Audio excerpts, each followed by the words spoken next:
Hello and welcome to the Dan Edwards Show. I am, of course, Dan Edwards. On Monday on Raw, it was announced that at Bad Blood, it is going to be CM Punk taking on Drew McIntyre inside the Hell in a Cell. So I thought I would go back and take a look at my 10 favourite Hell in a Cell matches from the past nearly 27 years.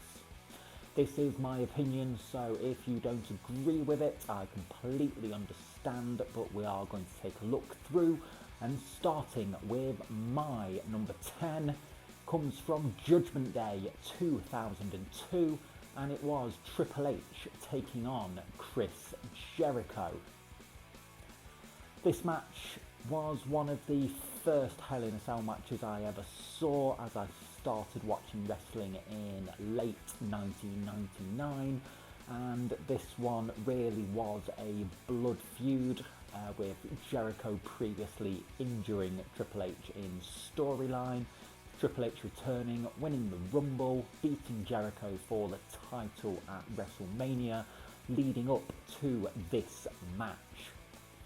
These two went to war with each other, and it also saw referee Tim White getting injured and not being able to referee again, other than I believe a one-off appearance at a WrestleMania, but this just goes to show how brutal this match can be. This match had a very unique ending, as it's the only Hell in a Cell match where the pinfall took place on top of the cell, with Triple H pedigreeing Jericho on the roof and pinning him to pick up the win.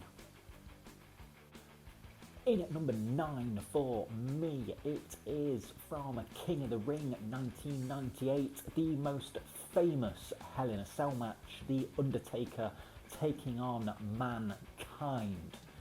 The reason this isn't higher is because as a match it wasn't actually that special, but it deserves to be in any Hell in a Cell list because of the two big moments in that match, with Mankind being thrown off the top of the cell through the announce table and the choke slam through the top of the cell. Mick Foley really did put everything on the line in this match for the fans, but the rest of the match wasn't really that great, but will always be remembered. Coming in at number 8 for me, it was Seth Rollins taking on Edge from Crown Jewel in 2021, and if memory serves me correct, this was the first Hell in a Cell match to have a female referee. These two absolutely decimated each other in this match, and eventually saw Edge hitting Seth Rollins with his own stomp onto a steel chair, securing the win.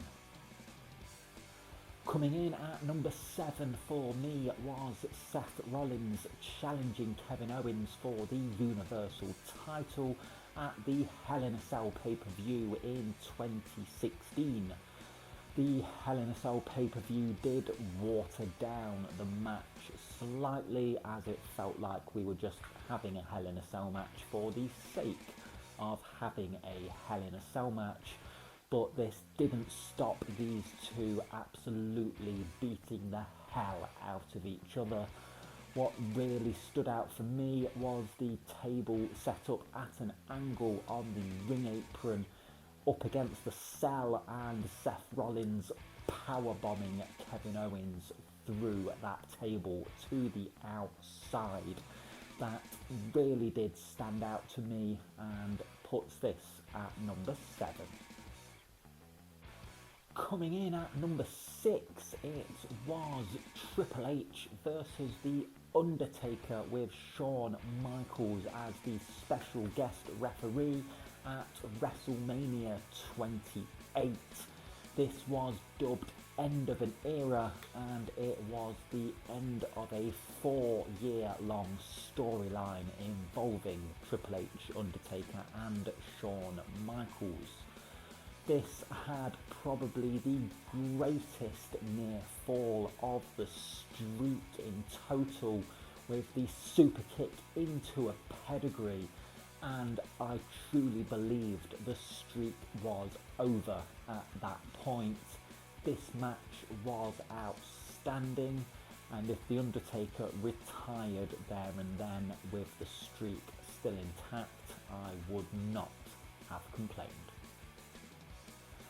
In at number 5 is the only match on the list that isn't a singles match, and that is the New Day taking on the Usos for the SmackDown Tag Team Championships at Hell in a Cell 2017.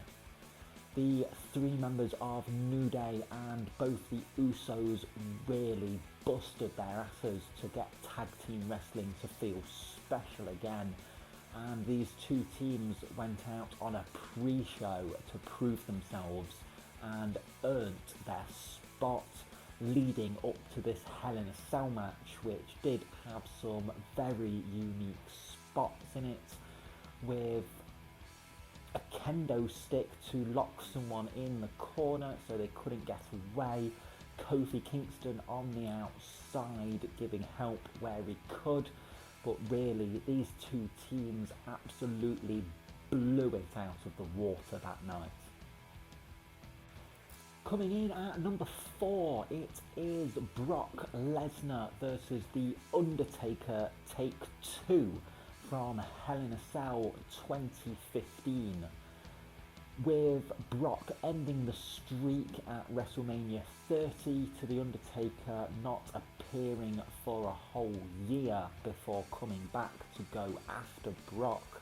Their match at SummerSlam, which had a very disappointing ending, this match, it looked like they went out to prove a point, and they delivered, with Brock ripping the ring apart and finishing this match off with an F5 onto the bare boards. These 2 went out there and literally left it all in the ring. Coming in at number 3 for me was Edge versus The Undertaker from SummerSlam 2008. This was the first Hell in a Cell match after WWE went PG, and I can remember everyone being really worried about this, that Hell in a Cell just wouldn't be the same. But these 2 proved that the rating of the product didn't matter and put on a phenomenal match.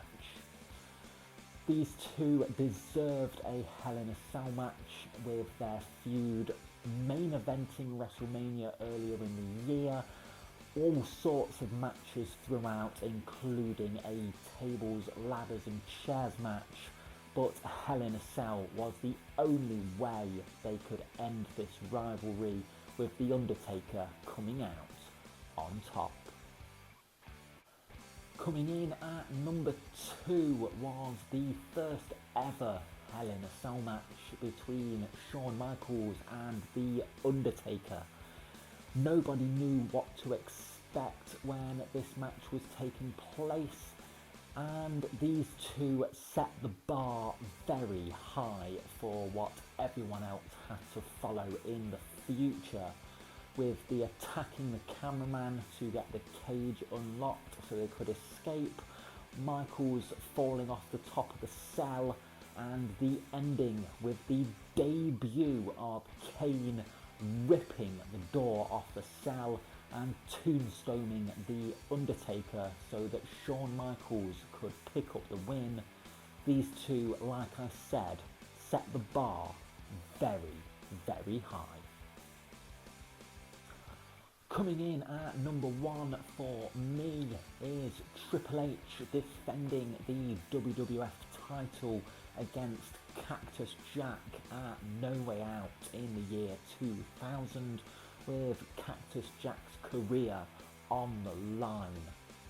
This was the first ever Hell in a Cell match that I saw, so holds a very special place in my heart.